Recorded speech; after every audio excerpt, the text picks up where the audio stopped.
Hello everyone. DC Rocks here. My microphone is currently not working, so for now this is what we have to deal with until I am able to fix it or get a new one. Sorry. Now today's topic is going to be about water. Why? You may ask. Because it's stupid broken for the game, and I will explain why. On August 30, 2017, water was added to the game along with 2 new episodes.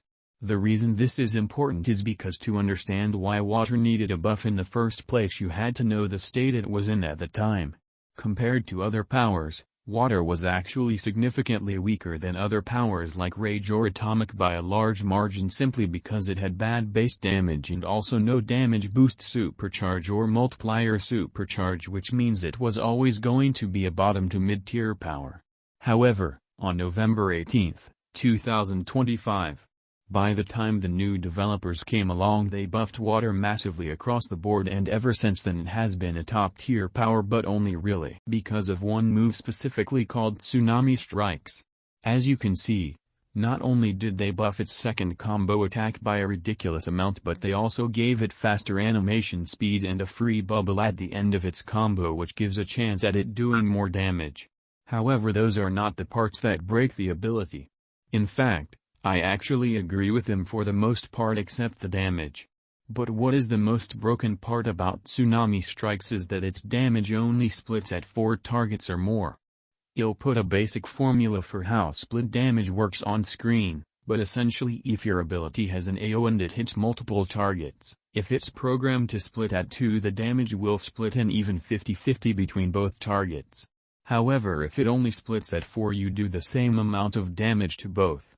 What this means is that on Tsunami Strikes, if you have 3 targets and decide to start spamming the move, you will do 100% of your damage on every target no matter what. As a result, you see how water can just so easily and quickly shred every group of ads, especially in the newer content raids, because those are significantly easier than old raids and they are practically on baby mode. But even past that, the 243% damage you get on the second hit of it being able to crit means it's even a boss shredder as well. Now, to be honest, damage splitting at 4 targets is not something unheard of. In fact, it's very common in most power sets to have abilities that split at 4 or none at all. But they are rarely combo abilities, and if they are, they definitely aren't as strong as water. The reason why this is bad is because it ruins the balance of powers and makes water automatically the top power in the game if you want to do all of the content easily, for the most part even without max arts. A topic I will be covering for another video. Tired of struggling on being top of the leaderboard? Just switch to water. Tired of killing things too slow? Just switch to water. Tired of not getting invited to elite trades because you aren't running the meta? Just switch to water. This is the exact reason why it's so bad. Every single problem you could deal with in the game, whether it be having bad rotations and dying because of it, or pushing too far ahead of your team and dying because of it, can all just be fixed by switching your character to water. In essence, you don't even have to try as long as you have water and watch a YouTube video. It's just that good. I want to talk about how it impacts other powers more and what it means for powers like Fire or Celestial that really didn't have much going for them, just like water before its buff. These powers suffer from the exact same problems water originally did when it came out for DPS, which was no good supercharges and mid or bad base damage. Although at the very least in water's case it was and still is one of the best, if not the best, healing power in the game. Firstly, with water being buffed the way it was and not being adjusted or talked about by Daybreak Games sets a dangerous precedent. It means that these powers could eventually become just like water in the sense that they completely overtake every other power in damage, just because these new devs can't differentiate between viable, competitive, and completely broken. Not only that, but like I said before, water being this good just dusts every power off the map, which is completely unfair.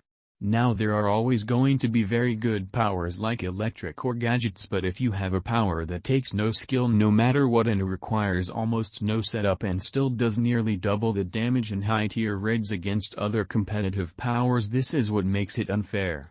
It's like a giant advertisement from these new devs telling you to just swipe the credit card already so you can always be top of the leaderboards. It's pretty annoying, but I don't blame people for changing their tunes to water. After all, it's the dev's fault for making it too strong to the point where it dominates almost everything else in the game. So, once again, why bother playing weaker powers when you can just play water?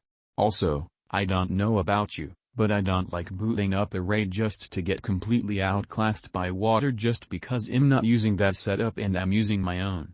It completely takes the fun out of raids for me, especially in the ads phase, because I don't really get to play with a team, and that is the whole point of playing an MMORPG raid in the first place. Well, I think I got my points across. Now is the part where I suggest ways to fix it and give actual criticism. First of all, I think the combo damage should not dip so massively on the second move. Just make it either consistent on every attack or consistent until the last one, which does slightly more than the rest. For example, you could just make it do 30% extra on every attack or 30% then 40. I think the bubble is a good addition since it gives extra damage sometimes, but besides that everything else is fine. If this were to be the case, then I also suggest turning the split damage back to 2 targets. This move shouldn't be an ad destroyer, but it should still contribute if someone wants to use it in their rotation. That is it for my criticism regarding water. As a whole, it's not that bad. Nothing else about it was that strong except for tsunami strikes. I know some people may see it as advocating for a nerf and may not like that, but it was so strong that it was objectively bad for the game's balance. And while that may be my only solution to fix water, I do have criticism for the new devs as well regarding balancing powers. For balancing powers, going overboard like this and not saying anything to your player base for months was a stupid idea. There is a reason that the forums and test servers existed, and it was specifically because of things like this. If you don't play the game you develop, how can you expect to know exactly what to do and what is okay? The reality is that if you aren't going to play the game and get a feel for it yourself, you are unfortunately always going to have to listen to community feedback in order to get a somewhat accurate vision of what you need to do.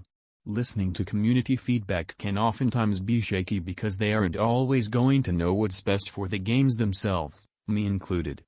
That's why I presented my solution loosely, because there are definitely multiple ways to solve this problem and I have no idea if what I said would even work. The point I am trying to get across is that at the very least not communicating with the people who keep your game alive and gave you jobs is a very stupid idea, because you end up leaving yourself in the dark when it comes to having a vision for the game and getting inspiration or ideas from people who are full of them and love the game like me. My suggestion? Just reach out. Whether it be to content creators or the community as a whole, or preferably both.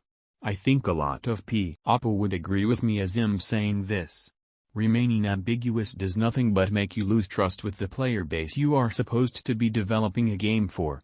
So that's it. Anyway, thanks for watching. If you managed to sit through this video, thank you. I have plenty more like it coming up that will be better. If you enjoyed it, make sure to like and subscribe and hype it if you can so it can reach more people. Also, what do you think? Post it in the comments below. Maybe the devs will hear you out. This was DC Rocks. See you in the next video.